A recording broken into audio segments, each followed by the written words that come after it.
जतिन इस वक्त हमारे साथ जुड़ चुके हैं ज्यादा जानकारी देने के लिए। जतिन, क्या लॉरेंस के खिलाफ बोलना अब अपराध हो गया है कि इस तरह से जो उसके गुर्गे हैं वो धमकी दे रहे हैं, जिसकी शिकायत डीजीपी से पप्पू यादव ने की है? आज बिल्कुल देखिए, बाबा सिद्दीकी की जब हत्या की गई थी उसके बाद पप्पू यादव का एक स्टेटमेंट सामने आया था और छुटपैया गुंडा एक तरीके से लॉरेंस बिश्नोई को पप्पू यादव ने सार्वजनिक तौर पर बोला था। हालांकि जो जानकारी मिल रही है, सुबह तकरीबन 9:25 पर ये जो कॉल है वो पप्पू यादव को की गई है। उसकी रिकॉर्डिंग हम अपने दर्शकों को अभी सुना भी रहे थे। हालांकि ये कॉल किसकी तरफ से की गई है इसको लेकर अभी ऑफिशियली कुछ नहीं बोला गया है, लेकिन सोर्सेज ये बता रहे हैं कि लॉरेंस बिश्नोई गैंग के गुर्गों द्वारा ये कॉल जो है वो पप्पू यादव को दिया गया है। इस कॉल को जब आप सुन रहे हैं तो उसमें साफ तौर पर बोला गया है कि पप्पू यादव आप इस पचड़े में बीच में ना पड़े। तो इस तरीके की बातें जो है वो इस कॉल के जरिए बोली गई है। हालांकि ये भी जानकारी मिल रही है कि बिहार के डीजीपी को इस कॉल के बारे में जानकारी जो है वो दे दी गई है। आपको याद होगा कि बाबा सिद्दीकी की जिस समय हत्या हुई थी उस समय कई लोगों ने लॉरेंस बिश्नोई को लेकर बातें बोली थी, लॉरेंस बिश्नोई को लेकर सवाल खड़े किए थे। उसमें एक पप्पू यादव का भी नाम शामिल था। हालांकि अब जब उनको थ्रेट कॉल मिला है, सबसे पहले पुलिस का ये कह रहे हैं कि इस जो कॉल के बारे में जानकारी जो है वो जुटाई जाएगी। हालांकि पूरी टाइमिंग के बारे में पप्पू यादव और उनके स्टाफ से इस पूरे मामले में जानकारी ली जाएगी और इनिशियली यही बताया जा रहा है कि सुबह तकरीबन 9:25 पर यह कॉल जो है वो किया गया है। हालांकि जो वॉइस सैंपल है उसको भी एनालाइज किया जाएगा। बिहार और उसके आसपास में लॉरेंस बिश्नोई के जो गैंग एक्टिव है उन पे अब धरपकड़ करने की जो कार्रवाई है वो की जाएगी। लेकिन सबसे हैरान कर देने वाली बात यह है कि लॉरेंस बिश्नोई के अगर पिछले कितने भी केसेस या शूटआउट के बारे में आप एक तरीके से स्टडी करेंगे तो आप समझ पाएंगे कि जेल में बैठकर वो इस पूरे सिंडिकेट को चलाता है। तो कौन है बिहार में जो इसने पप्पू यादव को थ्रेट दिया, ये सबसे बड़ा सवाल अब इस पूरे मामले में लेकर खड़ा हो रहा है। हालांकि अब जब ये पूरा मामला डीजीपी तक पहुंचा है तो संभवतः इस पूरे मामले में जल्द ही जो इनिशियल एफआईआर है वो दर्ज कर ली जाएगी और उसके बाद आगे की जो कार्रवाई है वो शुरू की जाएगी। लेकिन इस थ्रेट कॉल से एक बात बिल्कुल क्लियर है कि लॉरेंस बिश्नोई के अगर अगेंस्ट कोई भी कुछ बोलेगा तो उसको इस तरीके से धमकी दी जाएगी और इसका सिलसिला पप्पू यादव के तौर पर जो वो साफ तौर पर देखा जा रहा है। लेकिन पुलिस का भी इनिशियल यही कहना है कि इस पूरे मामले की जो जांच है वो की जा रही है। ये थ्रेट कॉल किसके द्वारा भेजा गया, उसमें जो आवाज है वो किसकी आवाज है, इन सभी चीजों को एनालाइज किया जाएगा और उसके बाद ही आगे की जो कानूनी कार्रवाई है वो की जाएगी। जी बिल्कुल जतिन, ये आप बड़ी जानकारी दे रहे हैं कि आगे अब जो एक्शन है वो लेने की बारी है।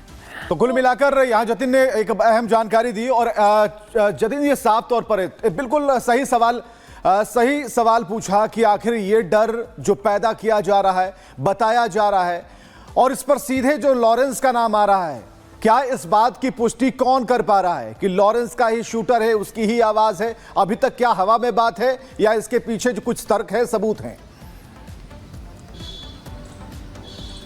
आज बिल्कुल देखिए, लॉरेंस बिश्नोई अगर कोई भी काम करता है तो अमूमन इसकी जिम्मेदारी सोशल मीडिया पर ले ली जाती है। आपने देखा कि बाबा सिद्दीकी की जब हत्या की गई तो शुभम लोंकर जो कि महाराष्ट्र में लॉरेंस बिश्नोई गैंग का पूरा सिंडिकेट चलाता था, उसने सोशल मीडिया पे पोस्ट किया और इस पूरे बाबा सिद्दीकी की हत्याकांड की जो साजिश है एक तरीके से उसने कबूल किया। इससे पहले दिल्ली में जितने शूट आउट हुए, चाहे वो ग्रेटर कैलाश का हो, उसको लेकर भी रोहित गोदारा या गोल्डी बरार सोशल मीडिया पर अपनी जिम्मेदारी लेते हैं और कहीं ना कहीं बताते हैं कि ये काम हमने किया है। लॉरेंस बिश्नोई का मकसद ये है कि पूरे भारत में अपने वर्चस्व को कायम करना। हालांकि अभी पप्पू यादव को जो धमकी वाला कॉल किया गया है उसको लेकर कोई भी ऑफिशियली सोशल मीडिया पर जो उसके गुर्गे हैं वो कमेंट अभी तक नहीं किया गया है, क्योंकि सुबह 9:25 का ये कॉल है। अमूमन देखा जाता है कि कई बार जिम्मेदारी लेने का सोशल मीडिया पर जो सिलसिला है उसमें तकरीबन 6 से 8 घंटे का समय भी लगता है। लेकिन सबसे बड़ी बात यह कि अभी पुलिस इनिशियल इस पूरे मामले को इन्वेस्टिगेट कर रही है, क्योंकि एक हाई प्रोफाइल नेता से जुड़ा हुआ मामला है। बाबा सिद्दीकी केस में लापरवाही को लेकर भी बिहार पुलिस इस पूरे मामले में सीख लेगी कि कहीं उस तरीके की घटना यहां पर फिर से ना हो जाए, तो उसको लेकर इनिशियली एफआईआर इस पूरे मामले में दर्ज की जाएगी। इतना बिल्कुल इनिशियली जांच में क्लियर हुआ कि सुबह 9:25 पर जो थ्रेट कॉल है वो पप्पू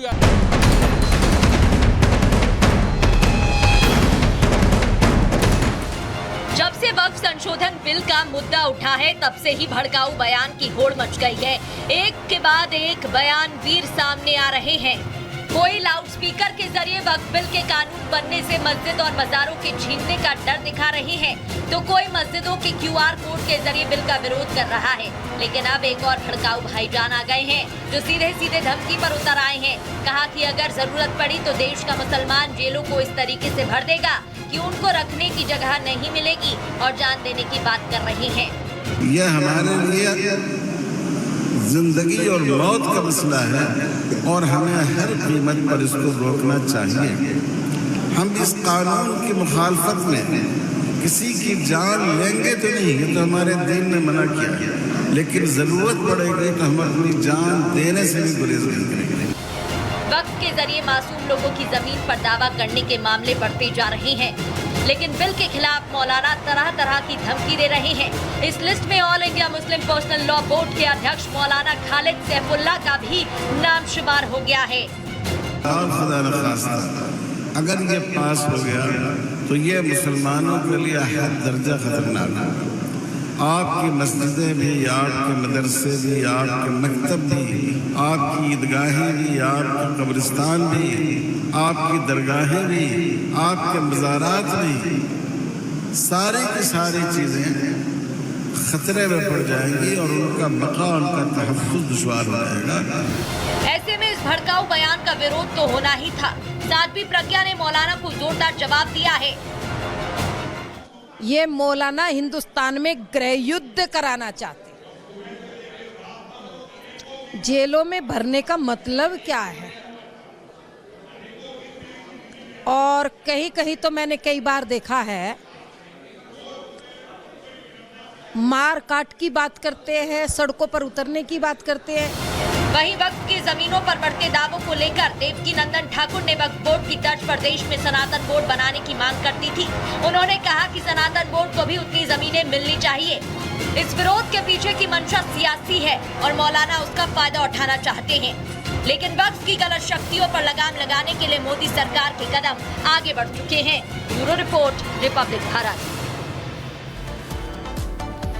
और बीजेपी के जो विधायक है टी राजा, उन्होंने मौलाना के बयान पर हमला बोला है। वो कह रहे हैं मौलाना को कि जो आप ये कह रहे हैं कि मंदिरों की जमीन पर ये कब्जा है, वक्फ बोर्ड की ये जमीन है, तो उन्होंने साफ तौर पे कहा कि ये कांग्रेस का राज नहीं है, अपनी गीदड़ बप्पी बंद कीजिए, ये मोदी का राज है। क्या कहा है, सुनिए। कानपुर का एक मौलाना कहता है वक्फ बोर्ड पर अगर कानून बना तो हम जिएंगे या मरेंगे, उस कानून को रोककर बताएंगे। तो उस मौलाना को मैं कहना चाहूँगा, एक कानून तो बनने दो, कानून में क्या अच्छा होता है, क्या बुरा होता है, उसके बाद में तुम्हारी प्रतिक्रिया आनी चाहिए।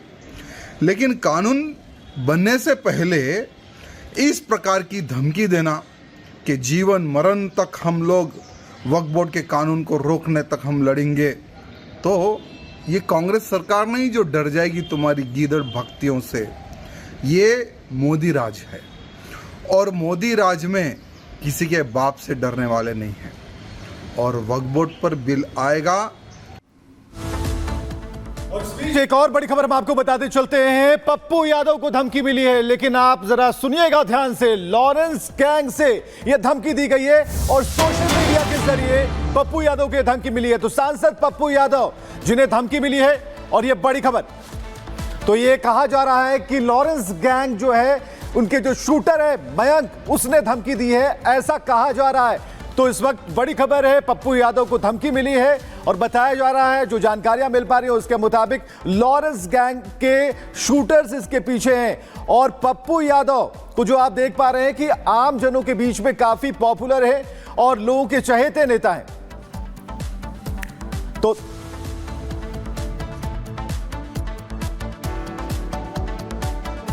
और सुन बात ध्यान से भाई, करवा के जेल का कॉन्फ्रेंस तुझे कॉल करवाई थी कॉन्फ्रेंस पे और तूने फोन ना उठाया, ठीक। ये था, एक तो तेरा हो गया निवास, और अब गिनती चालू कर दे। एक हाउस पार्क दऊपल्ली, ठीक। दूसरा हाउसिंग सोसाइटी अनंतपुर। तीसरा अपार्टमेंट बिल्डिंग गुरदास मुथैया। चौथा पटना जिस घर में नजरबंद था तुम, वो भी। और छठा जन अधिकार लोक सेवा पार्टी ऑफिस। सातवां तो ये राइडिंग रोड अरण्य भवन के पास।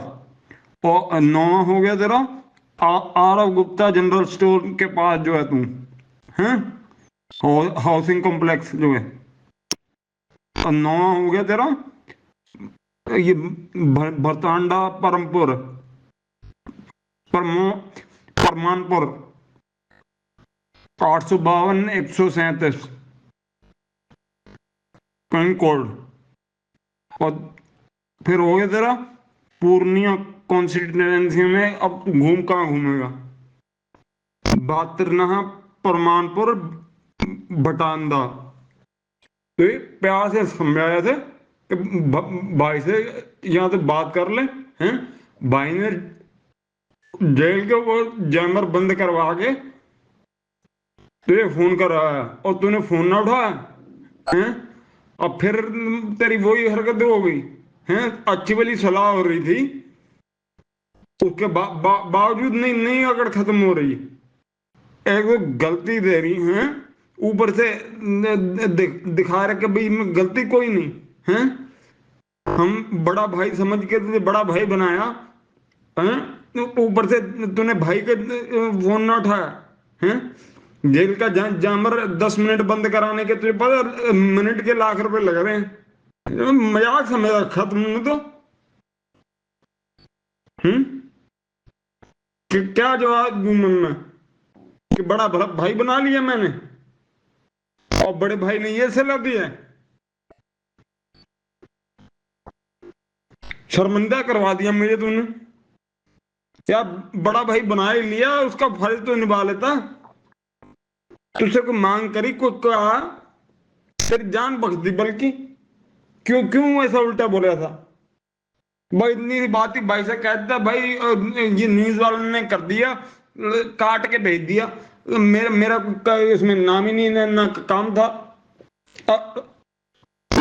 वापसी फोन करेगा तो बता करिए भाई से बात करवाऊं तेरी। मसला सुलटा जितना जल्दी हो सके भाई।